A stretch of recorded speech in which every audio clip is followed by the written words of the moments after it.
All right, guys, before we get started, I got to set up the new coil, or newish coil. I got it a couple of years ago, but we got to get it onto the detector. But while I'm doing that, I figured let's go over coils for a bit and maybe possibly, well, I know why I haven't used the sniper coil, even though I did buy it for a reason. I'll explain it in a bit. Just you're gonna have to hold on just a minute for that. So here's the 5x9. That will come into my story in a few minutes. Out of here. There we go. Yeah.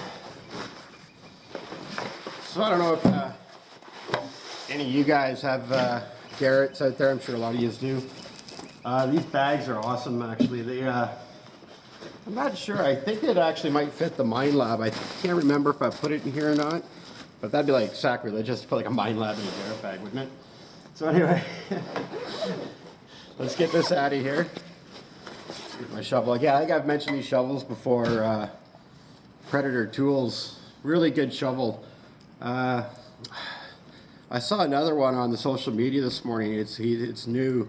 I don't know if it's Ghost something.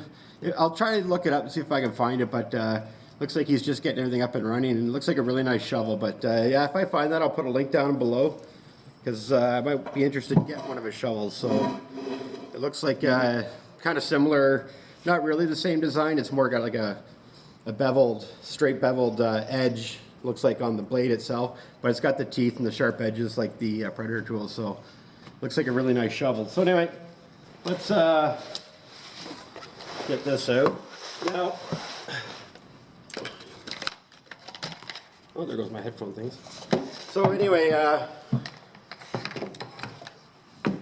you guys who have the Garrett HE series, whether it's the Gold or the Pro, these connectors terrible. I dread changing the coils on these things, or even the headphones. Just I don't know. I fight with it every time trying to get those jacks in there.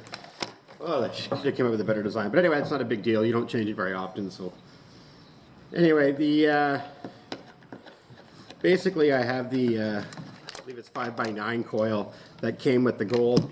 The AT Pro series comes with the larger, I guess 8.5x11 coil, which I have on here now just because of the issue I was having the other day with the chatter.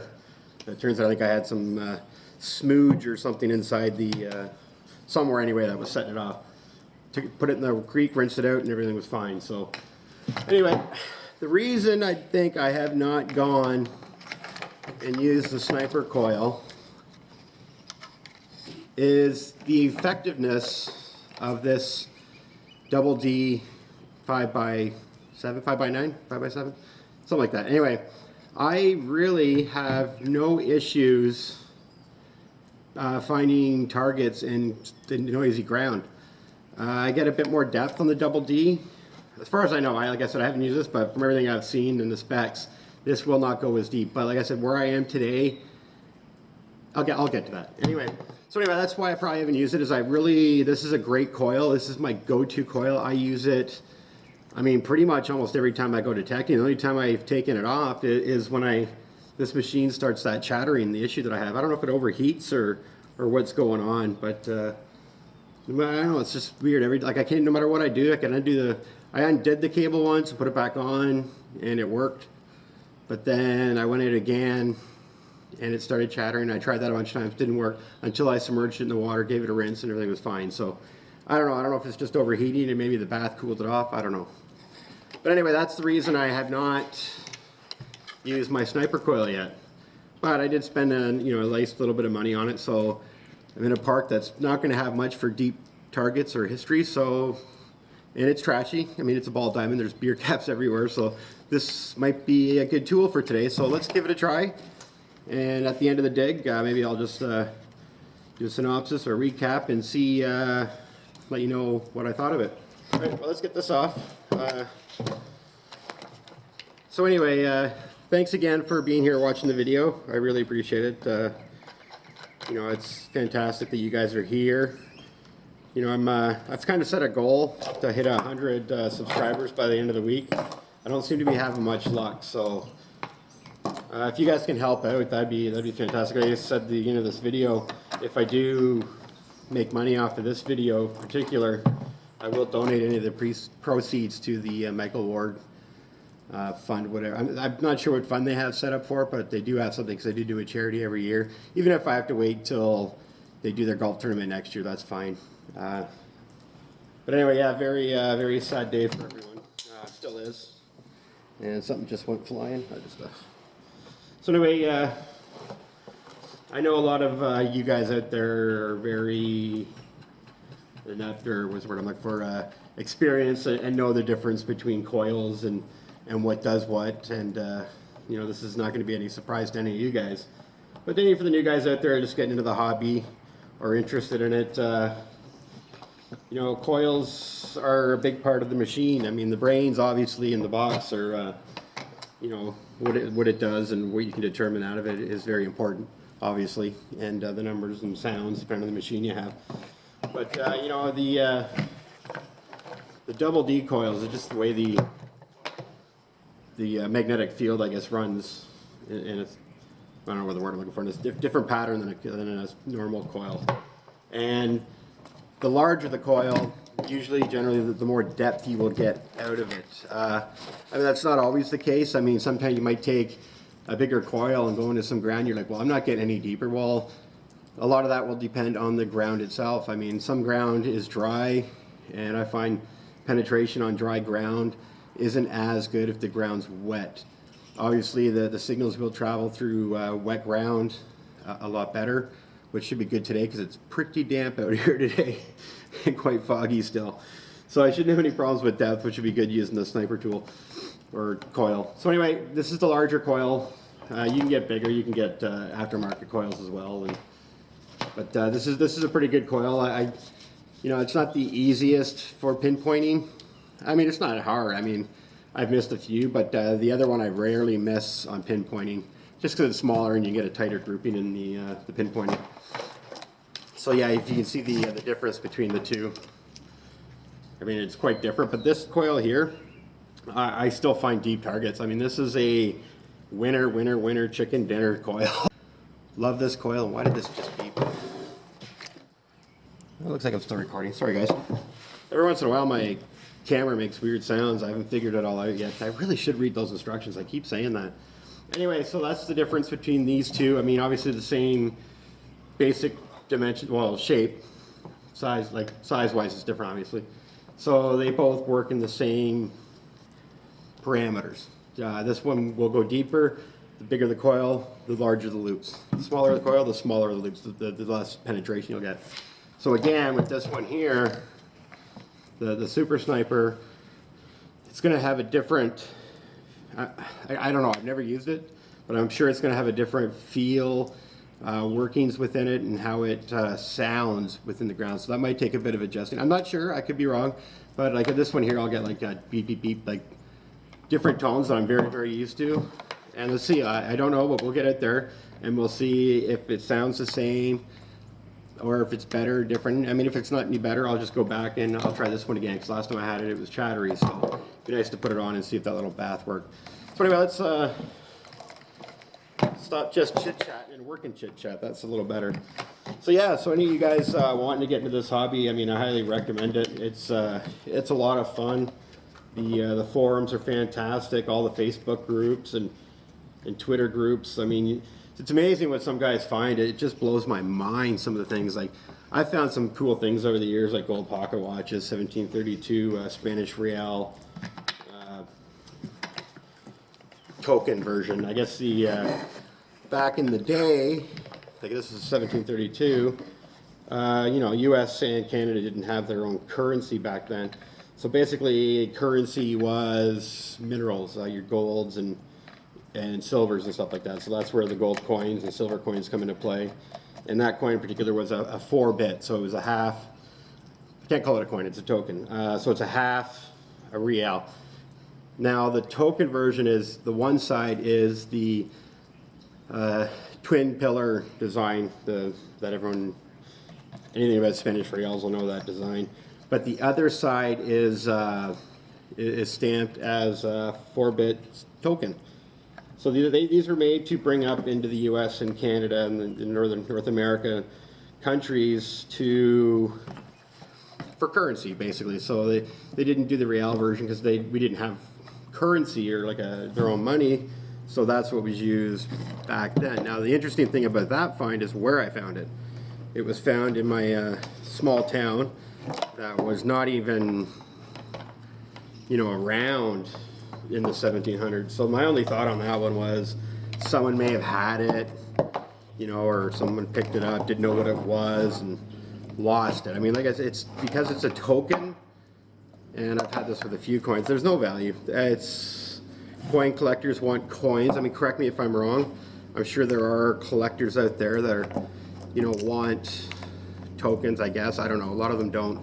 I have a friend that's a numismatic, and but numismatic is coin collectors, and he's the one who tells me that yeah, it's worthless. I mean, I found I believe it was 1832, Bank of Upper Canada 1 cent token, which again, you know, it was pretty roached. It had quite a bit of a wear on it, and it actually took me a while to even get it to the point where I knew what it was.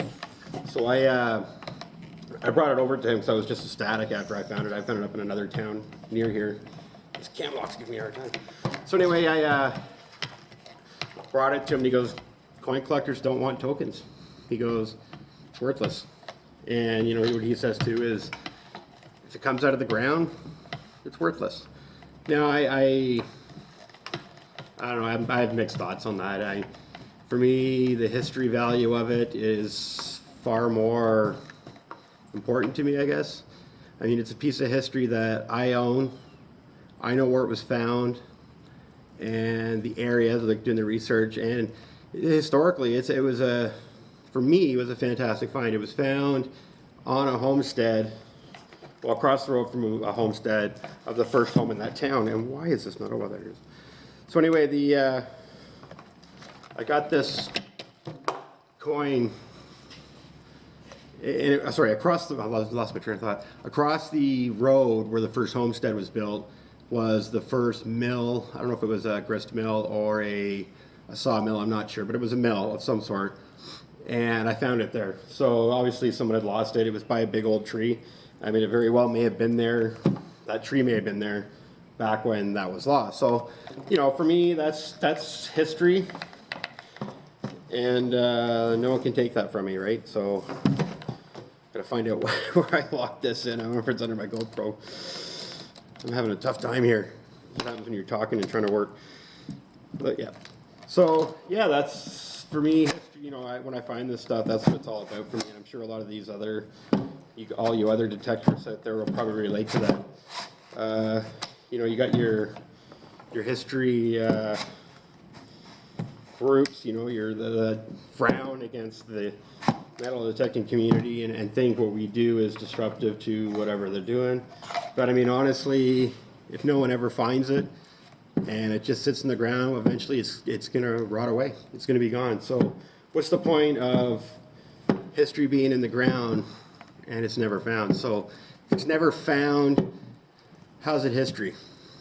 It's kind of like the tree falls in the forest, doesn't make a sound, right? That's my thought on it anyway. So as much as they dislike, you know, detectors going in and digging up stuff, I guess historical societies, that's what I was looking for. You know, I think it's wrong. I think for me, I don't go out and tear up and make a mess.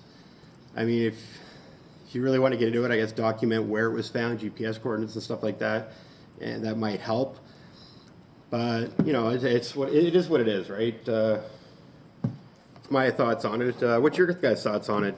You know, head down in the description there and let me know what you guys think about historical groups and whether or not you think that's right.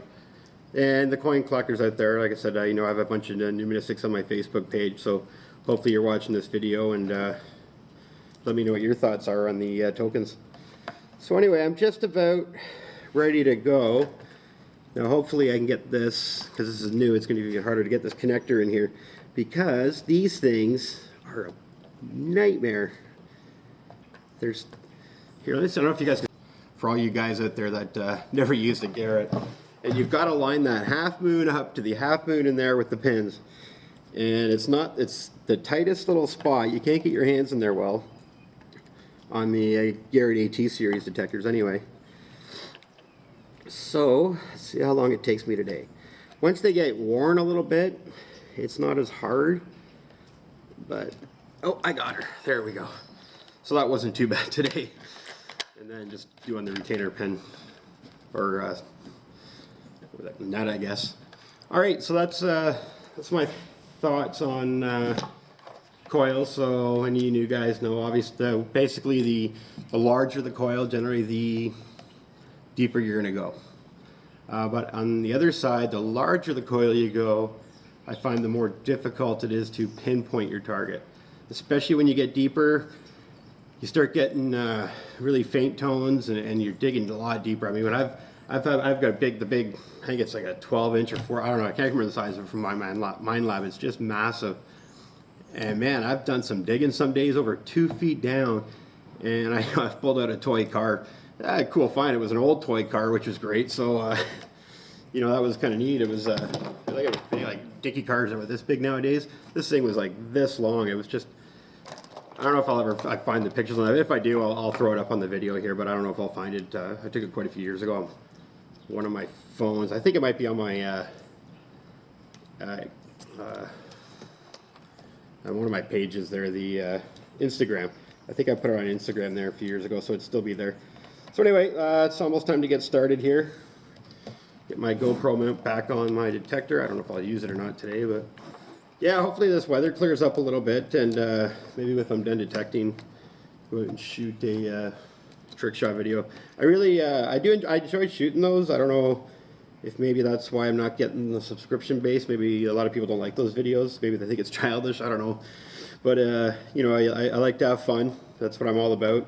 Always just, you know, do what makes you happy kind of thing. And that's what I do. So I shoot those videos, and, you know, I have a blast doing it. It obviously, the video looks like I do it right away, but it takes hours sometimes to name one of these tricks. As simple as they look, man, they can be frustrating. So when you land that trick shot, you do get that rush of winning a sport kind of thing. It's like, I did it, you know, like, woo! So yeah, that's what I do on that. So, you know, they're kind of fun. I try to make some comedy out of a lot of them, not all the time, but if you go back and just watch a few of my videos, there's a few funny things I've thrown in there, and kind of done it today again. But that's what I like to do, just have fun, throw some humor in the day. So maybe I'll get onto some antics later on today, but usually when I get detecting, I get into a zone and I'm just on the go. So let's get out there, let's do some digging, let's find some good stuff and take it over the top. All right, guys, see you in a sec.